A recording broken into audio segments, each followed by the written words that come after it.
तो वहाँ वैशाली के ऋषियों को शायद उन्होंने अपना पिंड पात्र दे दिया और अकेले चलने लगे। लास्ट में उन्होंने चुंद नामक एक लोहार के पास जाते हैं, उनका भोजन स्वीकार करते हैं और वो मशरूम की सब्जी बनाता है। मशरूम मतलब कुकुरमुत्ता, उसमें भी कई प्रजाति होती है, कुछ जहरीली भी होती हैं। कोई चूक हुई होगी, लेकिन एक कारण बनना चाहिए शरीर को त्यागने का। कारण कोई भी हो सकता है, यानी कि देह को त्यागने का एक कारण बना। भगवान खाते हैं, उनको पेचिश होता है, पेट में दर्द भी होता है और भगवान स्वयं भोजन किए, लेकिन वो जान गए मेरा अंतिम भोजन है। और चुंद को बोलते हैं कि चुंद इस भोजन को और किसी को मत परोसना, ले जाओ एक गड्ढा खोद के उसमें डाल दो, क्योंकि मैं अपने ध्यान से जान पाता हूँ कि समस्त लोकों में कोई ऐसा व्यक्ति नहीं है, चाहे देवों में हो, चाहे असुरों में हो, चाहे नागों में हो, चाहे यक्षों में हो, कोई ऐसा नहीं है जिस भोजन को खा के पचा सकता है कि जो तथागत खा के पचाएंगे। और भगवान बुद्ध आते हैं पावा के बगल में कुशीनारा, 2 साल वृक्षों के बीच में लेटते हैं। उत्तर अपना सर कर लेते हैं, दक्षिण उनका पैर होता है, पूरब की ओर सर होता है और बोलते हैं आनंद से आनंद यहीं पे मेरा संगाठी बिछाओ। और इसी मुद्रा में वो परिनिर्वाण मुद्रा भी उसको बोला जाता है। आजकल के ज़माने में हिंदू धर्म के मानने वाले लोग भगवान विष्णु को बोलते हैं भगवान विष्णु क्षीर सागर में से सोए होते हैं। खैर उनकी मान्यता उनके साथ है, सोते हैं। उनके मन में एक विचार आता है कि आनंद, यहाँ के लोगों ने हमारी बड़ी सेवा की है, बड़ी मदद की है, पूरे राज्य जो हम जहाँ से होकर गुजरे सभी ने हमारी मदद की है, सेवा की है। कहीं उनको ऐसा न लगे कि भगवान बुद्ध यहीं पे अपने शरीर का परित्याग किया, यहीं पे परिनिर्वाण प्राप्त किए, महापरिनिर्वाण प्राप्त किए और हमें खबर तक नहीं पहुँचाए। हे आनंद, जो नगर का पावा है, कुशीनारा है, वहाँ के मल्लों को, वहाँ के मल्ल राजा हुआ करते थे, वहाँ जाके बोल दो कि भगवान बुद्ध आज की रात पर निर्वाण करने वाले हैं, जिसको जिसको अंतिम बार दर्शन करना है चल के कर ले। आनंद जाते हैं, वहाँ के लोगों को बताते हैं, सब लोग सुनते हैं। कुछ लोग तुरंत कारोबार छोड़ कर दौड़ते भागे आते हैं, कुछ लोग अपने बाल बच्चों के साथ आते हैं, राजघराने के लोग भी दर्शनार्थ आते हैं और जानते हैं कि भगवान कष्ट में है, दुख में है। ज़्यादा बात ना करते हुए कोई फूल दे के, कोई वैसे बंधन करके बगल में बैठ जाता है, भगवान को एक टकनी हाथे लगता है। उसी गांव में एक सुभद्र नाम का व्यक्ति था, बड़ा व्यस्त आदमी रहा होगा शायद, कि मन में विचार करता था कि मैं भी एक बार तथागत बुद्ध का दर्शन करूं, लेकिन काम की व्यस्तता की वजह से नहीं कर पाता रहा होगा, उसकी जो भी मजबूरी रही होगी। लेकिन जब वो जानता कि आज की रात भगवान बिल्कुल परिनिर्वाण, महापरिनिर्वाण को प्राप्त हो जाएंगे, इसके बाद वो किसी से बात नहीं कर सकते, इसके बाद वो किसी को देख नहीं सकते, इसके बाद किसी को उपदेश नहीं कर सकते, वो भागा भागा दौड़ा दौड़ा रात में ही चल दिया। पूनम की रात थी, पूरा चारों तरफ उजियाला ही उजियाला था। और आता है तो यूं ही बंधन करके नहीं बैठता, भगवान से बात करने की सोचता है कि भगवान हमें कोई उपदेश करें। मैं बड़ा अभागा था और भाग्यशाली भी हूँ, अगर आपसे नहीं मिलता तो मैं अभागा हो जाता, आपसे मिल पाया, आपका दर्शन कर पाया जीते जी, तो मैं भाग्यशाली भी हूँ, तो भगवान मेरे लिए भी कुछ करें।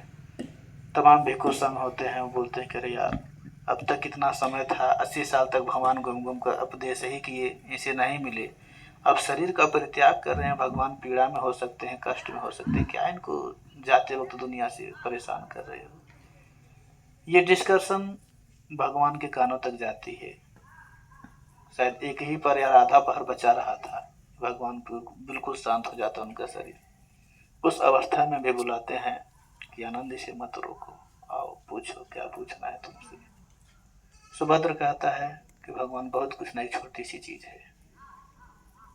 तो गाथा में पूछता है कि भगवान क्या आकाश में पद चिन्ह होता है, यानी कि आकाश मार्ग में अगर कोई जा रहा है तो क्या उसके पैरों के निशान मिलते हैं?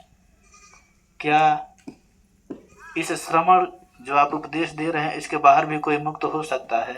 तो ऐसी चीजें पूछते हैं। तो भगवान बोले कि मेरे पास आए कोई अच्छी चीज पूछे होते, जिसमें सार होता, जिसमें गहराई होती। भंते लोग सोच रहे हैं कि ये पूछा तो क्या छोटी सी बात पूछा, इतने बड़े सम्यक संबुद्ध के सामने। तो भगवान कहते हैं आकाशे च पदम नत्थी समर नत्थी च बाहिरे, यानी कि मतलब आकाश में किसी के पैर का निशान नहीं बनता, कोई पद चिन्ह नहीं बनता। और ये जो श्रमण जो संघ है यहाँ पे, इसके बाहर कोई मुक्त नहीं हो सकता। और बहुत सारे दुनिया में जैसे लोग धार्मिक कहते हैं, छल और प्रपंच में पड़े हुए हैं, दिखावे में पड़े हुए हैं। और जो बुद्ध होता है बिल्कुल शांत होता है, जो बुद्धत्व का लाभी होता है, जो बुद्ध को मानने वाला होता है बिल्कुल शांत होता है, उसकी पहचान है। शायद सुभद्र के पूछने का यह भी मतलब रहा हो कि इतने दिनों तक भगवान जिसको उपदेश किए तो मुक्ति के मार्ग पे जा रहा है, शायद कि परिनिर्वाण को प्राप्त कर रहे हैं, महापरिनिर्वाण को प्राप्त कर रहे हैं, तो इनके जाते वक्त कहीं आकाश में पद चिन्ह पग बनता तो हम लोग भी उसी पद चिन्ह के रास्ते स्वर्ग में जा सकते। इतना गहरा प्रयोजन था उसका पूछने का, लेकिन भगवान ने उसके प्रश्न को एक नए सिरे से खारिज कर दिया। ऐसा नहीं हो सकता। आकाशे च पद चिन्ह नत्थि समर बाहिर, कि आकाश में किसी भी प्रकार का कोई चिन्ह नहीं बनता, कोई आ रहा है कि कोई जा रहा है। और जो धम्म का संघ यहाँ पे बैठा हुआ है, जो बनते लोग हैं, इनके अलावा भी दूसरे कोई ऐसे व्यक्ति नहीं है जो कि वहां पे जाने का मार्ग जान पाए।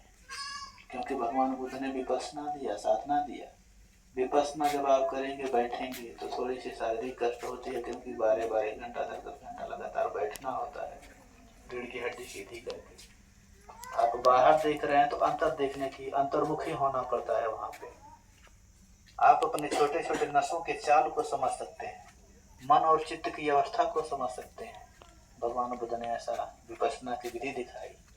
और इंद्रिय से जो हम समझ पाते हैं, जैसे आंख है, ज्ञान इंद्रिय हमको साइंस में पढ़ाई जाती है ना, कितनी ज्ञान इंद्रिय होती है? 5 होती है। तो जो इंद्रिय से पता चलता है, जैसे अगर कोई शब्द बोल रहा है, हम बोल रहे हैं, तो हमारे शब्दों से एक तरंग बन रहा है, वो तरंग जाके आपके कानों से टकरा रहा है, तो हम क्या कह रहे हैं, आपका मस्तिष्क उसको एक्सप्लेनेशन करके आपको समझा रहा है।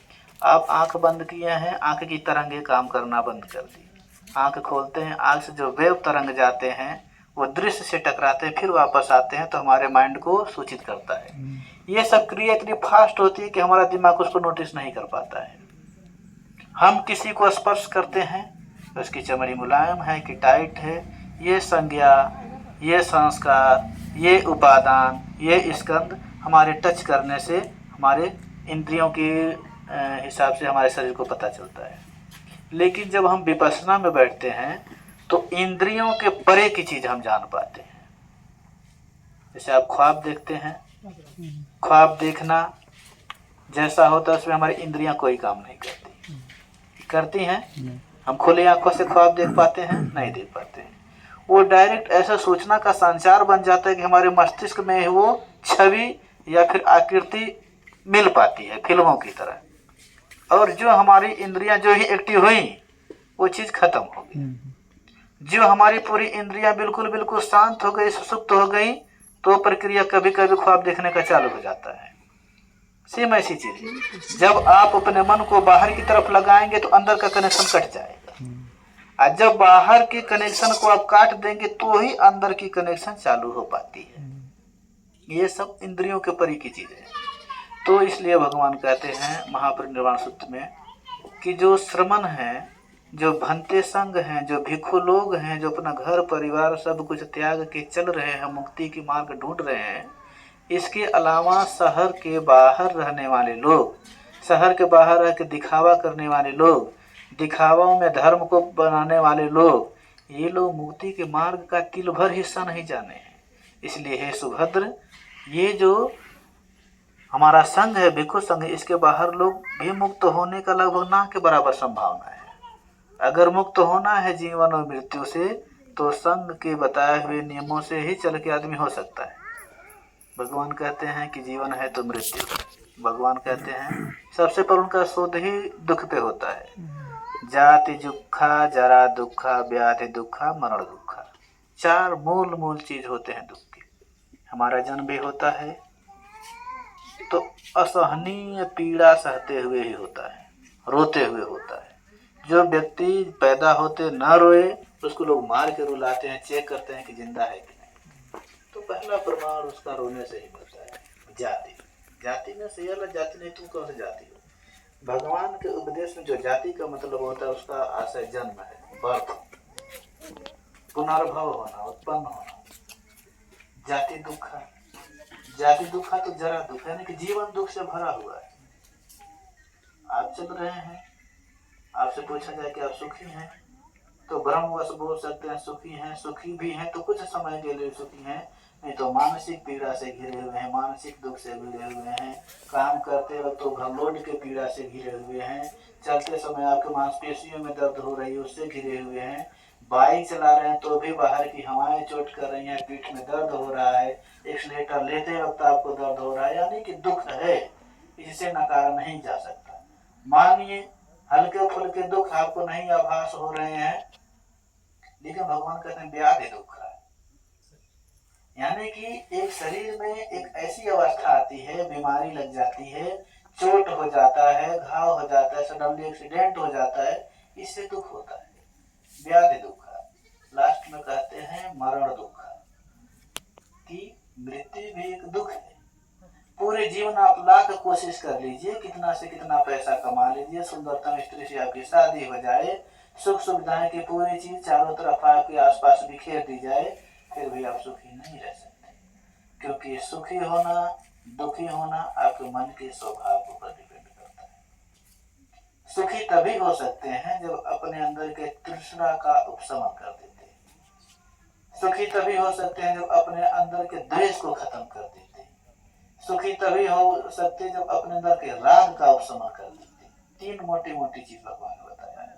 इसका आंतरिक विश्लेषण करेंगे तो संख्या बढ़ेगी, लेकिन मुख्य रूप से तीन चीजें स्पष्ट दिख रही है, राग, द्वेष और तृष्णा। विपश्यना में जब बैठेंगे, जब अपने आग के अंदर राग उठ रही है, तुरंत आपकी सांस की गति बदल जाती है, सतर्क हो जाते हैं, समझ जाते हैं कि अच्छा ये चीज होने वाला है, तो वहीं से मनोच्छेद कर देते हैं व्यक्ति, वहां से उसको कनेक्शन ही बंद कर देता है।